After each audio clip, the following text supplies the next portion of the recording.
The United States consulate in Benghazi, Libya, was attacked in September 2012. Esam Omran AlFetoriReuters Washington, a former militia leader from Libya, was convicted on Tuesday of terrorism charges arising from the 2012 attacks in Benghazi, Libya, that killed a United States ambassador and 3 other Americans. But he was acquitted of multiple counts of the most serious offense, murder.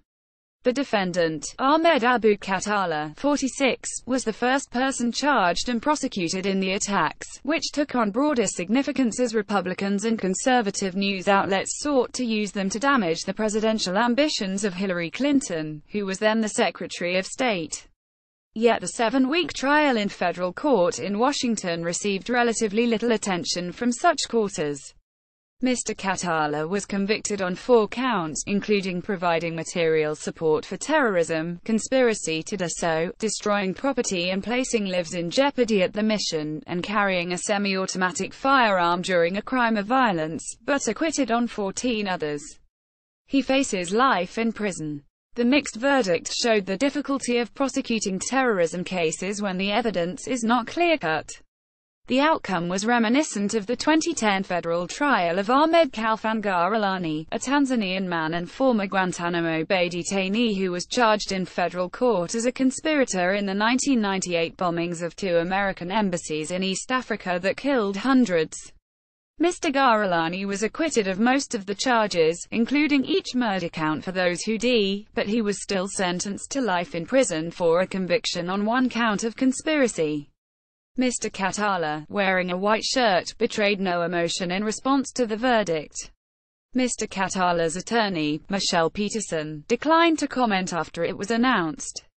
The trial included dramatic testimony from State Department and CIA operatives who fought desperately to prevent militants from killing more Americans stationed in Benghazi. Ahmed Abu Khattala, on the night of the attacks, armed men overran the diplomatic compound and set fire to it. Ambassador J. Christopher Stevens and another State Department employee, Sean Smith, were killed. Hours later, militants attacked the nearby CIA base with mortars and small arms fire. 2 CIA security contractors, Tyrone S. Woods and Glenn A. Doherty, were killed, and others were wounded.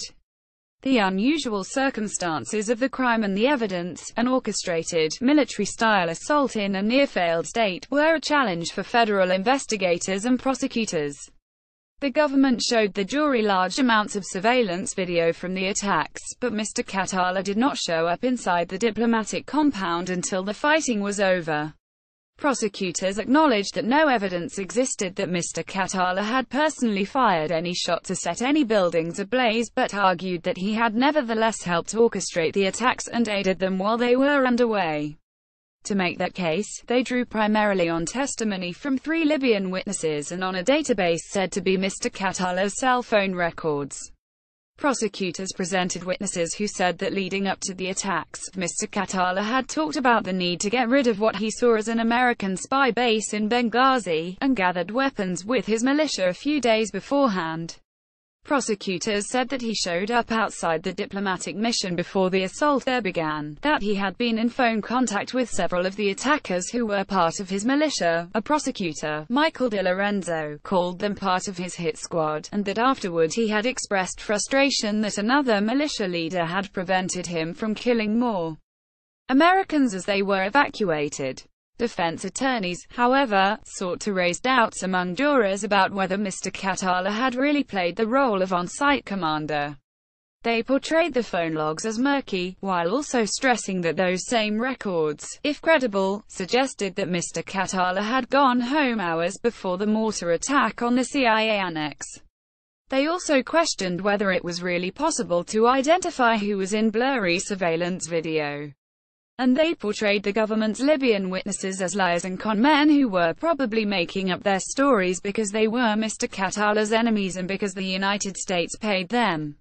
In closing arguments, Ms. Peterson called the prosecution a house of cards, adding, "There are any number of reasons to doubt in this case. Prosecutors, however, also hedged, telling jurors that the evidence as a whole was sufficient to find Mr. Khattala guilty, both as a conspirator in the attacks and as someone who aided and abetted them as they unfolded. "We don't have to prove he was a commander," Mr. Di Lorenzo said at one point. "Even if he was a lookout, that was aiding and abetting. But this tells us what he was truly doing was being the on-scene commander." Emotional overtones complicated the assessment of the facts. Ms. Peterson told the jurors that prosecutors were trying to manipulate them, such as by calling witnesses who dwelled on the tragic details of the attacks, though the defense did not contest that material, and by subtly invoking feelings of tribal nationalism, like referring to our ambassador and compound. During the rebuttal phase of closing arguments, another prosecutor, Julianne Hammelstein, frankly embraced that strategy, delivering an passionate appeal to the jury to hold Mr. Khattala responsible for the deaths of 4 men she described as our son and an American son. Calling Mr. Khattala a stone-cold terrorist, she reminded the jury of video showing attackers stomping on an American flag while rampaging in the compound and, pointing at the defense table, declared, "How dare Youmr." Khattala, with a long grey beard, remained stolid, as he had throughout the trial.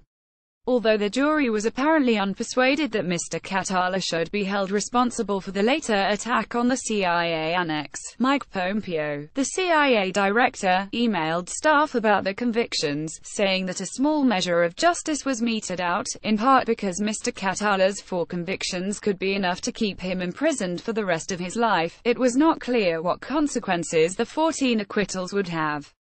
Prosecutors are preparing to bring a second Libyan man to trial over the attacks, Mustafa al-Imam, who was captured in September and faces similar charges. In 2010, supporters of using military commissions rather than civilian courts to prosecute terrorism cases seized on the mixed verdict in the African embassy bombings as demonstrating a purported failure of the civilian court system, but months later, Mr. Garilani was nevertheless sentenced to life in prison.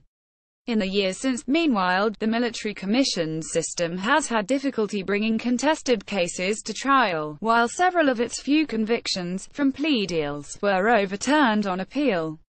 The Obama administration refused to bring any new detainees to the wartime prison at Guantanamo Bay, Cuba, where the military commissions system is operating.